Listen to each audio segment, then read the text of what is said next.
hate how these things that come under the bucket of interpersonal skills like, communication and relationship building and teamwork often gets dismissed as soft skills. If anything, these are the essential human skills that make the hard things in life and business work, right? I discovered something called the empathy deficit, which is the lack of connectivity in our world. Empathy is a skill set. It's got nothing to do with emotion. You will always do better in life when you understand other people. And I would say the third thing is that people don't know the difference necessarily between empathy and sympathy. So people often ask me what the difference is, and I always tell them that Mimi Nicklin is an internationally best-selling author, empathy advocate, and leadership strategist helping individuals and global leaders improve communication, rebuild empathy, and foster deeper connections in work and life. millions of us are leaving our kind of hometowns, home villages, moving into cities, and within that, in some of the major cities of the world, up to 40% of people in those cities are living alone. That's transformative. Listening is underrated. I believe that AI does have empathy, and I believe that we should scale that. Empathy has two great enemies. One is low time, and the other is high stress. So, what does the act of empathizing look like? So if you really want to show empathy, you want to use phrases like, You're, this queen of empathy, which we'll dive into shortly. Wow, I love it.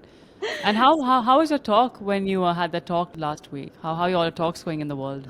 they're all going well. I mean, Yeah, they're all unique. They're all different. I of think course. probably last week I did one to women. Well, I mean, I did a few last week, but probably the one that's really, I just loved it, was a female leadership workshop for International Women's Day, but in Sri Lanka. And Wow. Asian women, particularly South Asian women, they have a very unique set of challenges when we talk about Sure. female leadership and female professional balance. Um, so yeah, I mean, I loved it. I loved it. I love all. Yeah, I actually watched your talk in this really big HR conference. I loved it. It was so powerful. Honestly, it was so good. Ah, thank you. I mean, Yeah. it's even for me, Sukun, I feel like I get, I don't know, better, I guess is the word. I learn, all right, how I want to show up and how I want to express things and how people respond, what they respond best to. Um, Exactly. so yeah, I'm glad you saw it. In fact, weirdly, they emailed me today, that same conference. Wow. And thank you So for that really, really sweet shout on Instagram. Thank you for that. Really appreciate it. yeah, you're You just welcome. something very special about your energy. Maybe it's the work you do or just the person you are, but I just felt from the email, Oh, very thank you. warm, very, very, very Today different has to. been like a really crazy day. Everyone is sick. My Oh, partner is sick. My helper is sick. oh So God. today was one of those days where, like, as a working mum, there is literally only you, and you're trying to juggle, like so many things: dogs, children, the I can house, imagine. work. So yeah, so I'm glad you said that because it makes me smile. Oh, thank you for even taking the time right now. Gosh, it's 9:30. You've had a really long, hectic day, so No, thank you for listen, being here. I'm ready. I'm excited, and yeah, I'm in your hands. So you just tell me how you want to Yeah. start and what you Yeah, want to I'll talk just about, and we'll have a good conversation. and the best part somehow is that you look fresh as ever right now. I don't know how you do that, but anyway, kudos to you. Makeup. So, and the energy. Let's talk about the energy. So, I love the impact that you've created in such a crucial aspect of our lives that's so relevant to every one of us. Thank And you. I hate how these things that come under the bucket of interpersonal skills like, communication and relationship building and teamwork often gets dismissed as soft skills. It really puts me off because if anything, these are the essential human skills that make the hard things in life and business work, Yeah, right? yeah, So with absolutely. that, how did like what inspired you to become this empathy advocate and like was there a defining moment in your life that shaped your passion for empathy? Yeah, I mean, absolutely there was. And first of all, I love what you just said about these not being soft skills, Sukun, because it's one of the things that I say all the time on stage and to Right. my audiences. And I often say to them, if there's one thing that you remember from what I'm about to say, may it be that these cannot be soft skills They are not. because Yeah. the issues that they resolve are not soft issues, right? So I love that you said that. These are hard skills, right? They're hard to find, they're hard to master, they have hard business impact. So yeah, I love that you started with that. But to answer your question, was there a defining moment? Yes, there was. In around 2018, I moved to Dubai to take over a CEO role. And that role was not as I expected it to be when I arrived to take over the role. And to be honest, Sukun, I was quite overwhelmed actually by what I had taken on. I was a single mum at the time. I had a baby. I knew nobody in Dubai, which Gosh, that's hard. yeah, it was so hard. But I think back to it, it was really hard. But one of the great things that happened was that I went to meet a business coach, and I met her for lunch, and I was asking her how to understand this crazy world that I had headed into.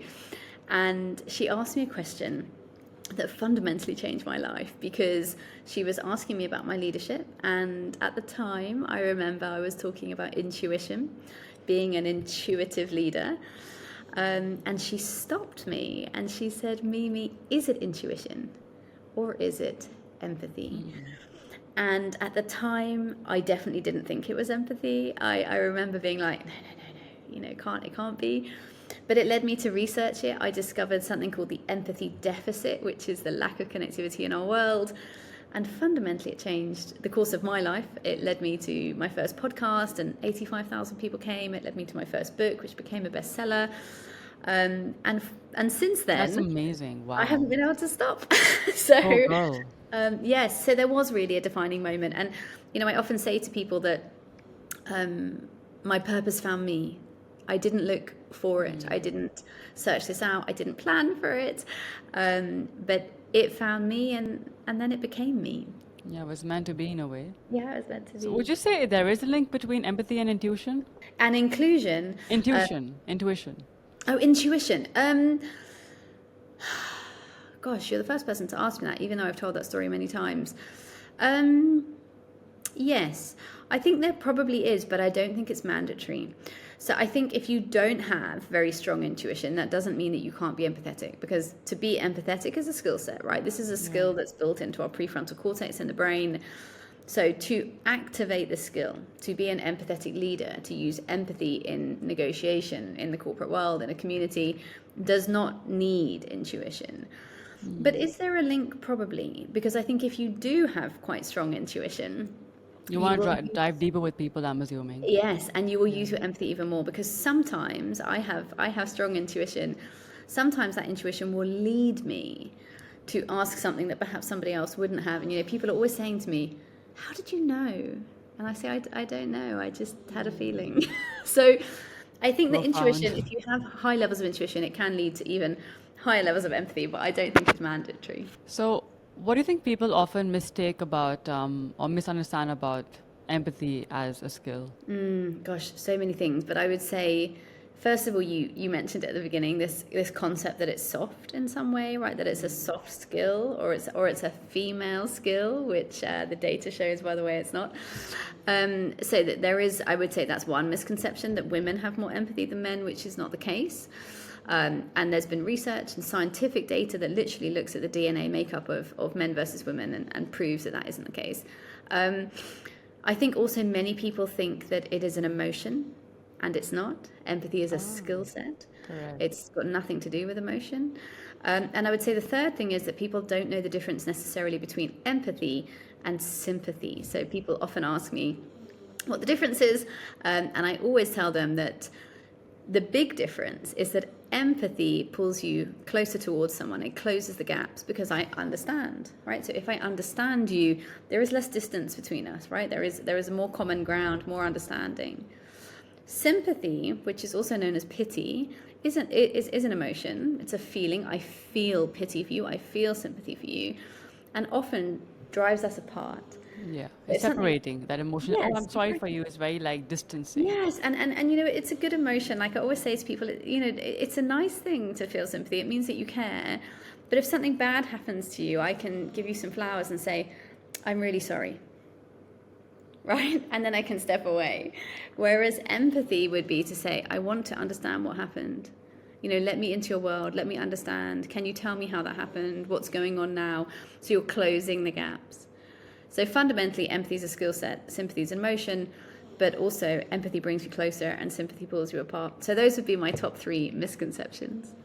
Got it. And of course, from your talks, it's clear that listening is a very, very core part of empathy. And over the years, through this work, how have you come to understand listening as a skill set, and what does that process involve? Yeah, so I always say, Sukun, that if if curiosity is the backbone to empathy, which it is, right? Because if you want to understand someone, you have to be curious. Then listening is the backbone to curiosity. Listening is what I've really learned, to answer your question, is how much of an active skill set listening is.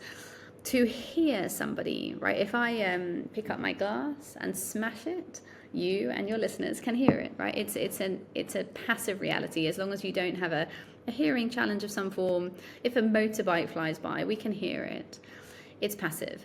To listen is an active skill set. It is to decode meaning or information from what's being said to you.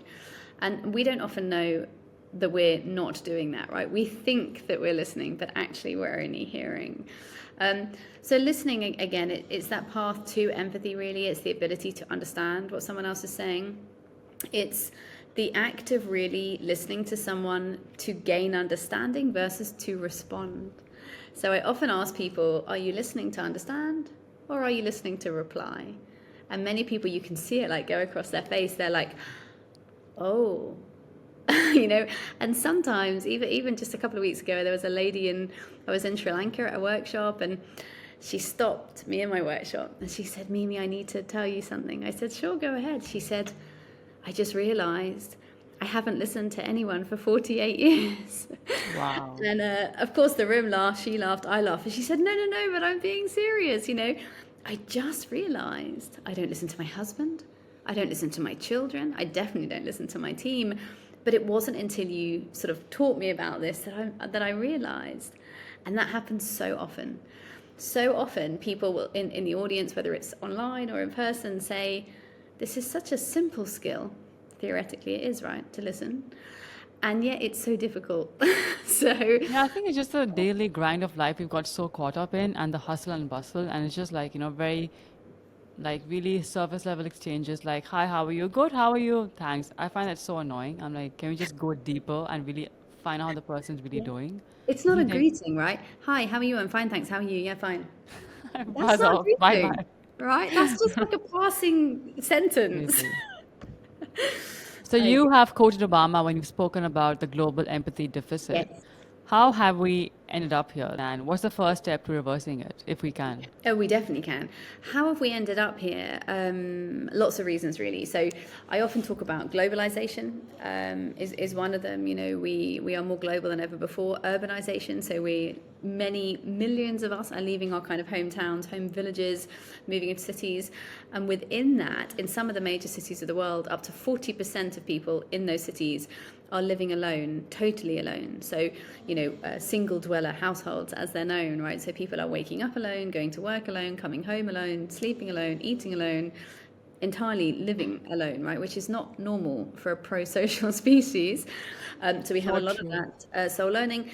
Technology has a big role, but I will also say that technology can bring us together. So often tech gets a really bad sort of rap, as does social media, but in my experience, they can also be huge forces for good.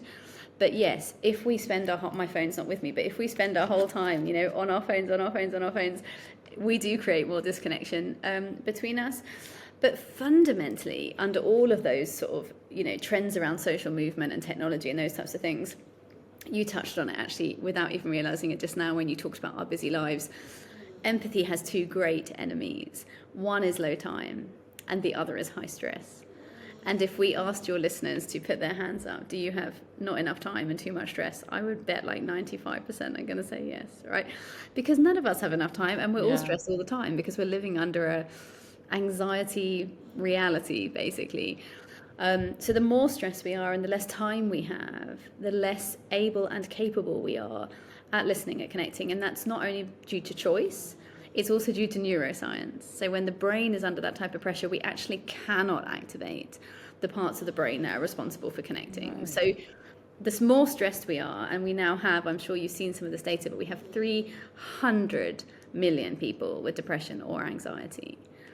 The more of that is spreading, the less connected we will be, both from an emotional point of view, but also literally a physiological reality point of view for the human race. You know that saying, right? Like, what is this life so full of care, no time to stop and stare? That's exactly what's going on now, more than ever. Yeah, and you know what I always ask myself is that how did we get here? Well, I mean, I know how we got here, right? But But why? yeah, well, exactly. Like, exactly why. I mean, when you read about people on their deathbeds, right? People who are dying, and when researchers, nurses, doctors have asked them their greatest fear, on the whole, their greatest fear is to die alone. Yes. And yet, we seem so fixated on living alone, right? It feels like the human race is going backwards. We have longer life expectancies than any other time in history, but yet we have suicide rates that are, killing our children now. The second biggest killer of our youth is no longer vehicle accidents, it's suicide. So it's a very paradoxical reality for a race that theoretically wants to sustain ourselves, but seems so adept at making it difficult to survive. And you mentioned tech earlier. Well, tech is a tool, but we just aren't using it correctly. Because I can't recall the statistic on this, but there was a thing where a lot of young people actually cannot have conversation outside of text. They just can't. They struggle with that. Can you imagine? Unless hey, how's it going? What's up? Let's meet here. Sure.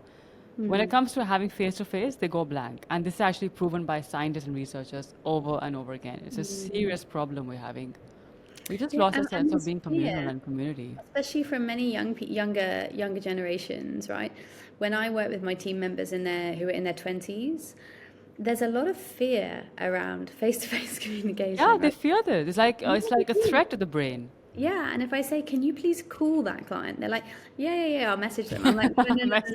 Can you call them? Like, literally speak to them, right? And they're like, why? Why do I need to do that?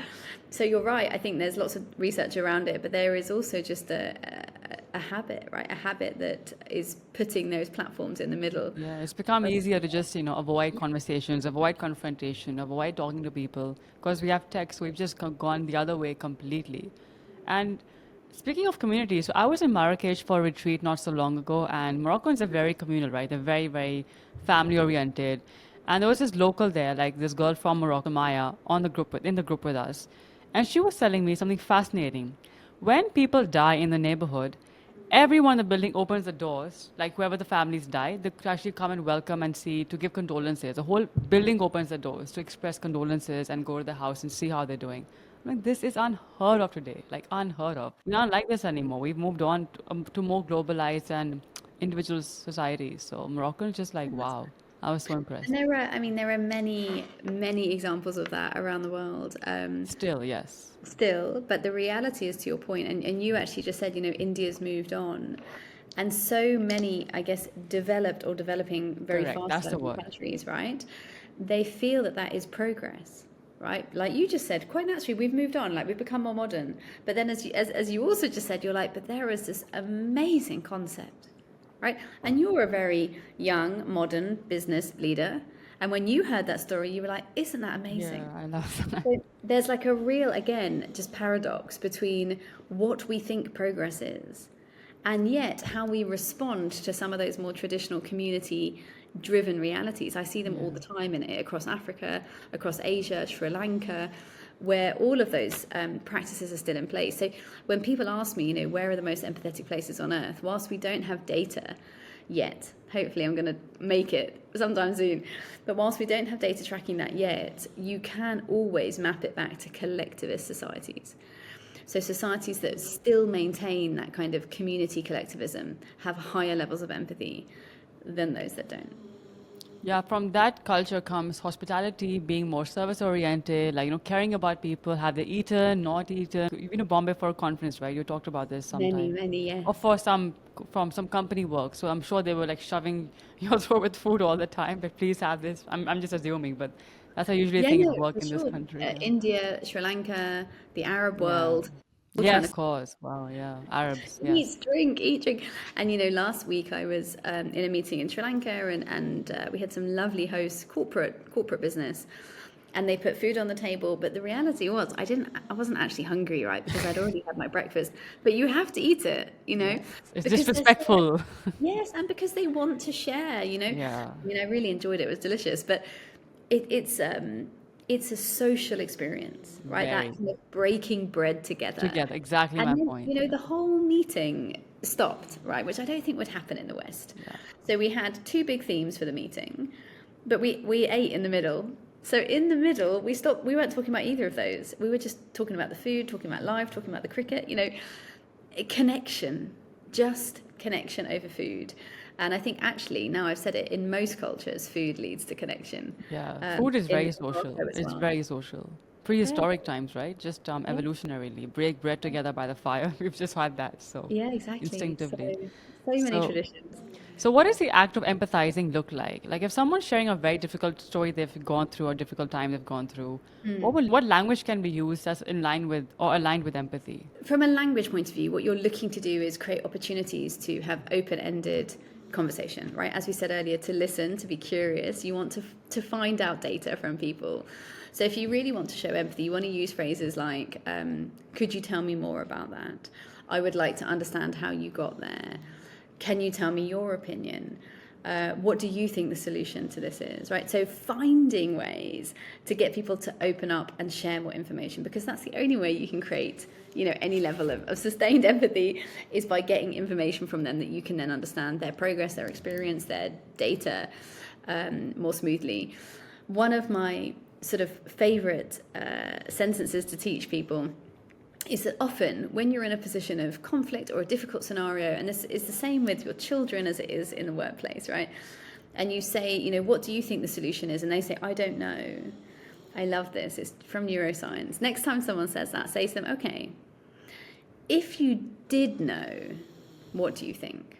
And this amazing thing happens when you say that to people. Their eyes sort of move up or down. It depends how they neuroprocess. So they'll sort of go, oh, well, if I did know, I think it would be this. It's almost like it tricks them somehow in the brain. It sidetracks that I don't know, right? Which can come from fear, lack of confidence, fear of shame, all kinds of things.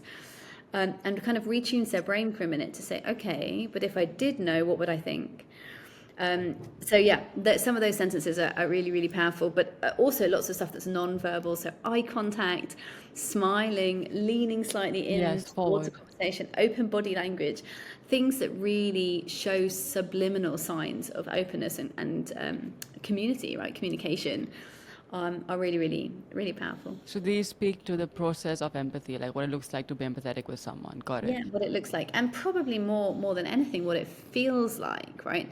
When so one of the things I do in my workshops, I ask my audiences, if you have a leader, a boss, who really listens to you well, and I say, think of a leader in your career who's really listened to you well, what was the impact on your performance? And the words that come up are always the same. I felt respected, loyal, valued, I performed more, I felt safe, I loved the job, I felt confident. Across the world, it doesn't matter who you ask or what level they are or what category they're in, it's all the same. When somebody listens to you, we innately know what that feels like. And in a professional setting, how that enables our performance. So it's what empathy looks like, but it's also what empathy feels like. And again, I am not talking about emotions. I'm not talking about feeling emotions. I'm talking about the feeling of being included, of belonging, being valued in your community or in the workplace, so that you feel able to share and to contribute to that culture. That's transformative. Like, who knew, right? Listening can do that. It's just underrated. Listening is underrated. Like, and So how? underrated. It's like a magic superpower. So, what would be some no-goes in the process of empathy? What not to do when someone's sharing a difficult story or just experience about themselves that's not been the easiest? So the key thing is that empathy is judgmentless and agreementless. So you don't have to like what someone's saying or have an opinion on it in order to understand it, right? So when you talk about no-goes, I instinctively go to assumption. So I guess like the enemy really of having empathy is assumption, right? Assuming you know how someone is feeling. And I'll tell you a small story about my daughter when she was very little. She's now 7, but at this time she was about 2. So she was a tiny, like baby basically. And she was in nursery, and I went to pick her up after my work, and the teacher said, "Oh, mummy, can I talk to you?" And I was like, "Oh no." Like, when the teacher says that to the mum, she's like, what has happened, right? She's either done something or someone's done something to her. She said, no, nothing to worry about. She said, I just want to ask you how you've been bringing Umi up, because today, and again, remember, she's 2, she's like a toddler, she was crying. And the teacher said, Umi, that's her name, Umi, why are you so sad? And this little 2-year-old looked at her and said, I'm not sad. I'm frustrated. Right? And this teacher was like, What? which 2-year-old knows a difference? Wow, I'm impressed. I Damn, was too. wow. I didn't know she could do it either. And so the teacher was like, how did you teach her that? And I said, It's in the DNA, in my genes.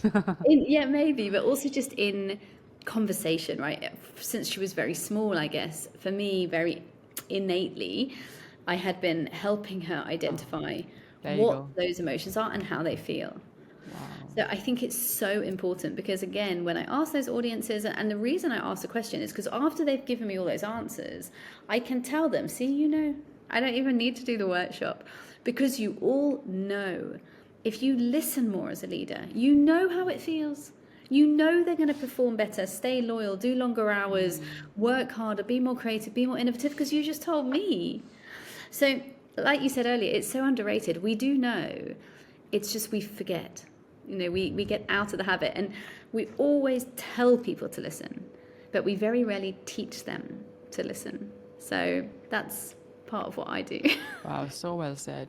And I think from my side, other maybe no-goes would be like advising or interrogating or upping your game. Oh, look what happened to me. Like, I had this last week. Like upping your game is the worst. It just dissolves the whole process and point of empathizing. Yes, it takes away trust, I think.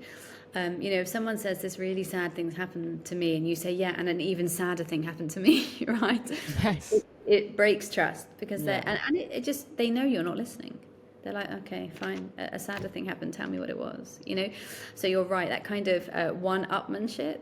Yeah. Or having often, and I think it's really important to say because we want to help. And I'm a great believer that most people on our planet are good people, right? On the whole, we're good people. And we want to help and we want to solve and we want to jump in and say, well, have you thought of this? And how about that? And what about this?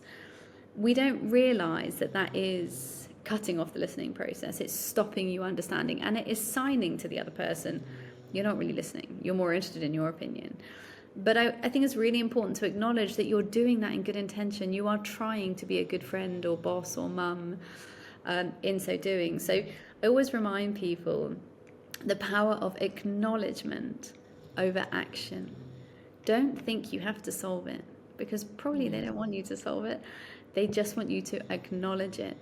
And I think that's a really powerful piece of advice on, exactly what you were just saying there around sort of jumping in to solve things. Yeah, I think because we just like want to be seen and felt heard. That's the underlying need most of us have. It's just the Yeah. human needs that For get all lost in. humans. Okay, so my challenge is empathizing with people who expect all the empathy in the world and refuse to give none. Like that actually is my challenge. Yes. So I how? hear it. What? I hear that often. Right. Look, I think there's two things. Number one, empathy is reciprocal. So what that means is that when you show empathy to others, they will show it back to you. But that does get distorted by power. So if the person you are thinking about when you say that to me is more senior than you, it is harder, right? Because often you can listen and you can listen and can listen. If there's a power structure in place, it kind of breaks the reciprocality of, I don't know if that's a word, anyway, Reciprocity, the yeah. reciprocal impact, Yes. it's very late, the reciprocal impact gets impacted by a power structure, which can make that really difficult. But on the whole, when you empathize with people, they will begin to empathize back. It's the same with things like smiling. If you smile at someone, I often do this in my workshops, I'll find like the hardest person in the room and I will tell them, I'm going to keep smiling at you until you smile, and they start Wow. like, really I angry. love that. I should do that Eventually more they often. like little bit comes up, right? So that's the first thing to say, that generally as human beings we mirror behavior because we do have an innate need to be connected to each other.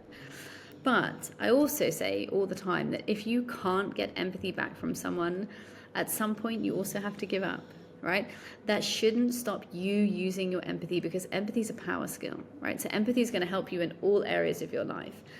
But if there's a team member in the workplace that just is not interested, they don't listen, they don't care, they don't want to hear your opinion, you have to ask yourself whether that's the right place for you to be, because you cannot change other people, right? You can change you. And I think that's one of our biggest challenges in life, right? We want to change other people. You Yep. never will, right? You can't change anyone else. Only they can change them. So if you really do end up in an environment with someone who just will not listen, you have a decision to make, because probably they're not going to change. But from what I'm hearing you say, empathy is essentially less transactional and more unconditional. That's how it should be, ideally.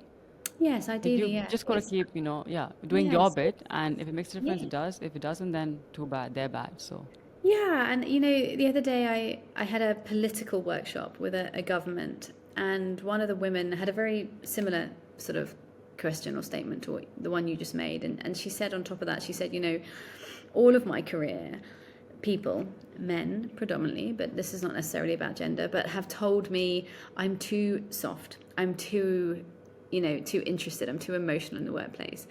But what I realized today, Mimi, is not that I was too empathetic. It's that they are not empathetic enough. And I was like, ka-ching, right? That's I like that. exactly it, right?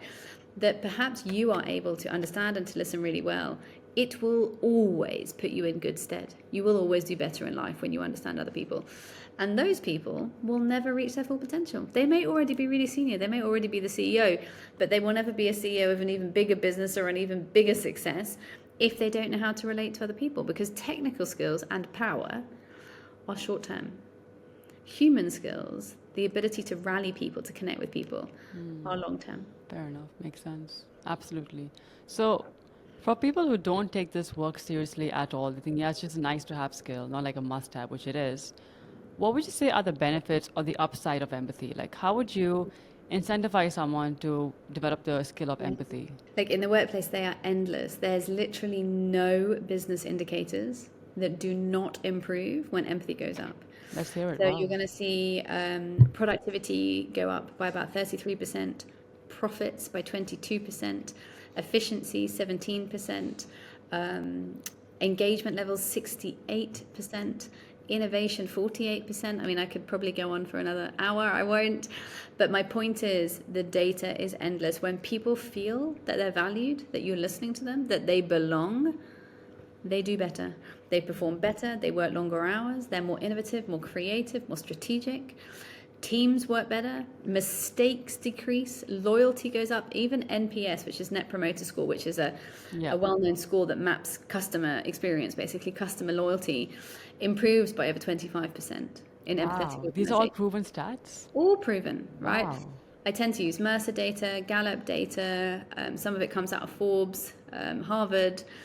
So this is all data. So anyone who's listening who wants it, you can just find me on Instagram or LinkedIn at Mimi Nicklin and ask me. I have all the data. I give it to everyone, I believe, totally in open source sharing. But so it's not very difficult for me to convince people, to be honest, because there is so much data. And even when I speak to an audience of men or a room of people who, like you said, are non-believers, right? They're like, who is this woman and what is she talking about? By the end, it's not difficult to bring them round, because the neuroscience, the psychology, and the data supports very clearly why, as human beings, we do better when we're together. And I think deep down, they know that. Everybody knows that. That's why I ask so many questions in my workshops, because I want them to realize that they already knew, right?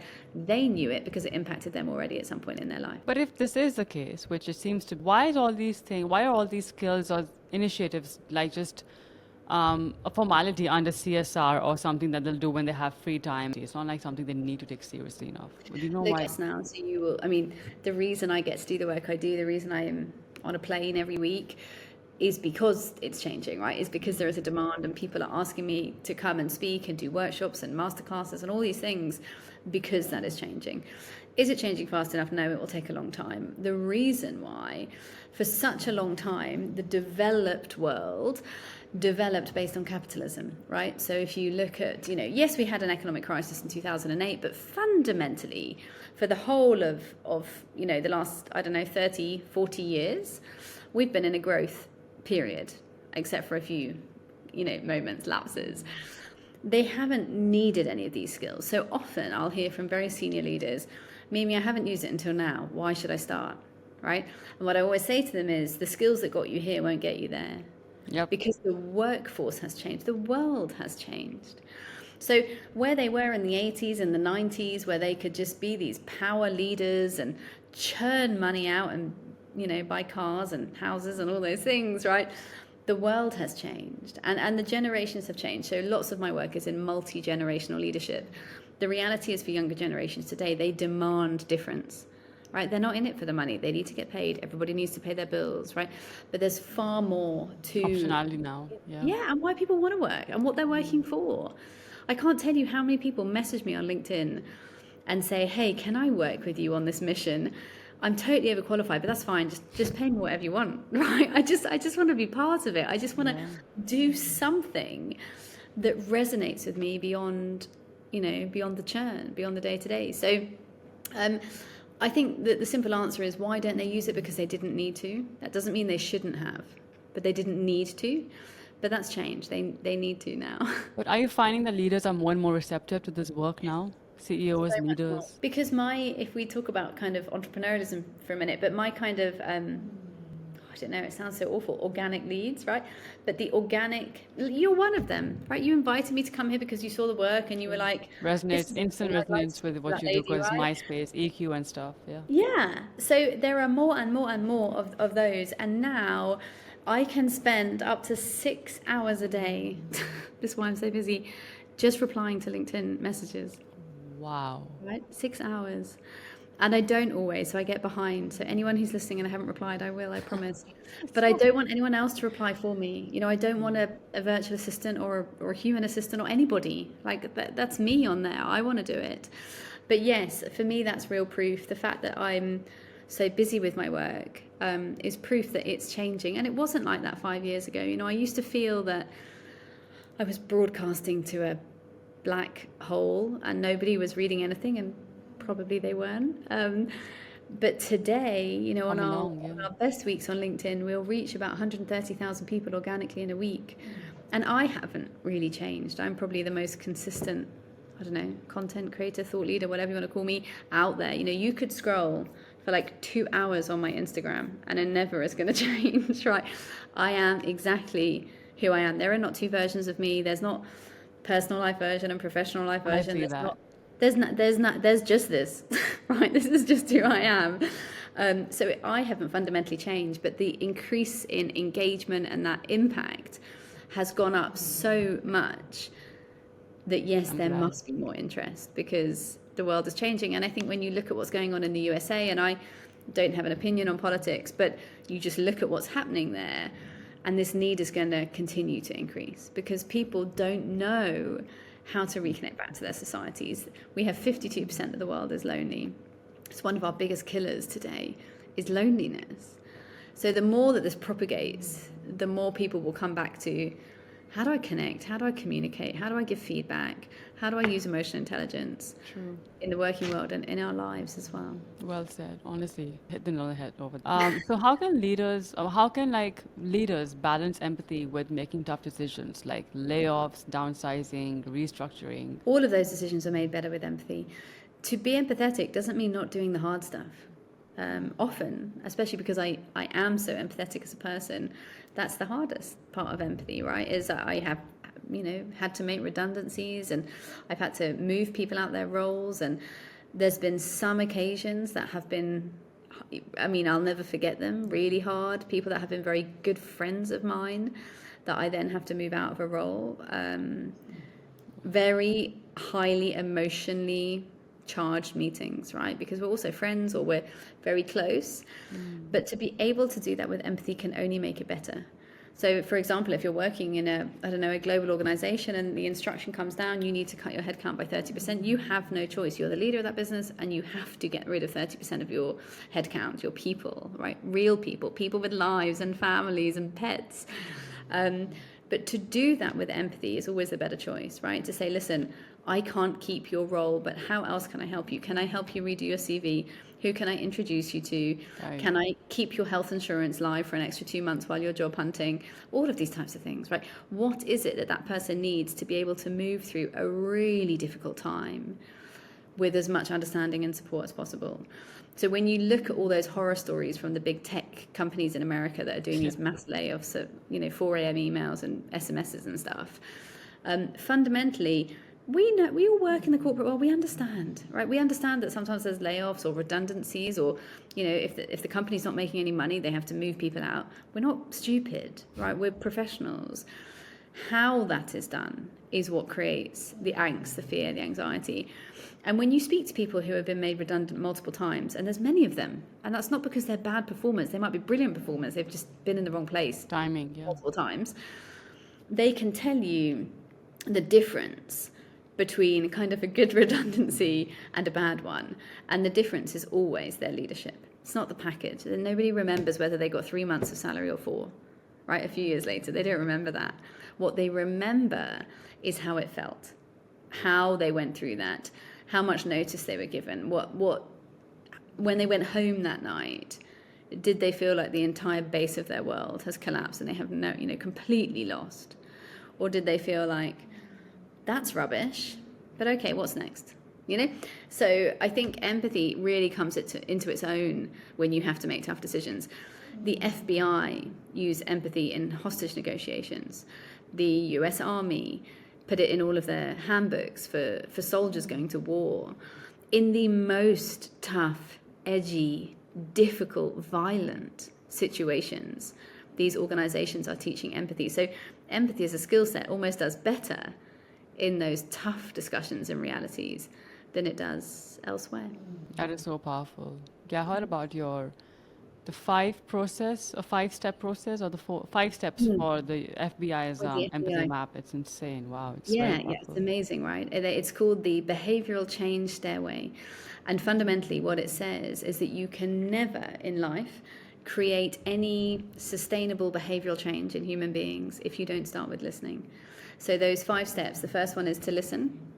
The second is to empathize. So now understand what you're listening to. Only after doing that can you build trust, rapport. Once you have trust, you can create influence. How about you do it like this? And only after then can you create behavioral change. So that's what it shows us. And I'm amazed you remembered it. But it's one of the things I teach the most, because I feel that it really helps that tough edge business world. And you were touching on that earlier. Say, oh, okay. If the FBI is teaching this for people that are standing in a bank with a massive gun and a whole lot of hostages, then surely it's relevant to the workplace. So, yeah, it's a really Yeah, good one. because people often think or misconstrue empathy as cutting people slack or justifying what they've done. It's none of that, because you can't ever justify, or you can't excuse someone blowing up a building, killing lives, right? But you can dive deeper to understand what drove that behavior in the first place, Yeah, and I diving think that, deeper to that understand people's. exactly. And that example you're talking about, it came from doing some training with the Metropolitan Police Service of London in their counter-terrorism unit. And they asked me that. They said, how do we, or can we ever empathize with somebody who's, like you just said, blown something up or done something awful? And of course, the answer is yes. Will you like it? No. Will you agree with it? Absolutely. Never. Yeah. But can you understand how that person got to that point in that day with their experience? Yes. How they were brought up and what they were told and the The brainwashing they conditioning, had. everything All makes of those sense. It things. all Yeah. adds up. Yeah. Exactly. You can understand that. You're never going to like it. And that goes back to your point earlier around kind of the no-nos when it comes back to assumption and judgment, right? You don't have to like it. You don't have to agree with it. You just have to understand it. I genuinely believe that empathy can solve half the issues in this world. It can solve half the problems, and we just don't take it seriously enough. Yeah, let's hope that it's changing. I Yeah, have and to just believe it is. yeah, and you also feel AI is playing an instrumental role in this space. I do, and I think that it should, which I think is probably quite a polarizing opinion. But if you look at the data of how much we are failing as a human race when it comes to empathy, it's a disaster, right? I don't think we talked about the stats today, but this empathy deficit is 30 years long, and we have lost 48% of our empathy. So nearly half of a skill set that keeps us alive, right? We're talking about the future of humanity. We are failing at it. So golly, if the machines can help us fill it, then roll on machines, right? So yes, AI can have empathy, and so it should. And the reality is, who is teaching AI? We are. It Yes. is us, right? We are the humans teaching the machines. They've just The outdone mach- us in this respect, I would say, like most things. Well, it's faster, right? It's faster. And the irony is it's not as emotional. So for all those people, again, who think that empathy has something to do with emotions, this kind of proves the point. The machines don't have emotions, and they can empathize better than us because we have emotions, right? Machines don't get tired or hungry or stressed or anxious or frustrated. They just do what they need to do, right? And they know, because they've learned from humans, that humans do better when they're listened to. So actually there's data that shows that when we're talking to a bot on like an airline website or a hospitality site or something, and maybe we're complaining because a flight was delayed or we need a ticket refunded, that within 3 minutes we forget that it's a bot. And that's why we're like, can you, rationally, it's a bot, right? There's no point raising your voice and your thing to a machine, but we forget because those machines are able to communicate with us and because there's no barrier there. So can AI empathize? It should, and it will continue to speed up, and so it should, because there's so many parts of the world. If we just look at India, where you are, there are so many hundreds of millions, let's talk about women, of young women out there in India who are never going to get access to a coach or leadership or any of these things, right? They're not even going to ever hear that word. Facts. But if they can access some of those skills through their cell phones, then they should. Imagine a young woman somewhere in rural India who's incredibly intelligent.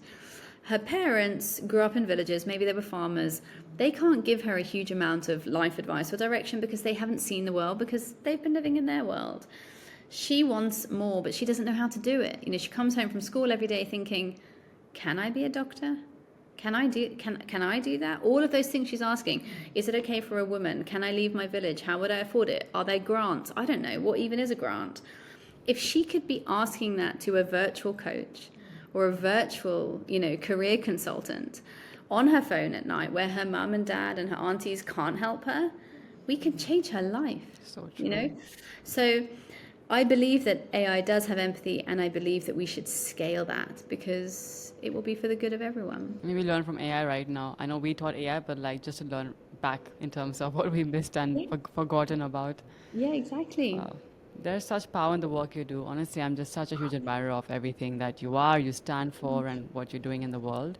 Where can people find out more about your world and reach out to you? So my name is Mimi Nicklin, and they can find me at Mimi Nicklin anywhere. So at Mimi Nicklin on Instagram or / Mimi Nicklin on LinkedIn, which are my two most active platforms, but also on YouTube and X as well.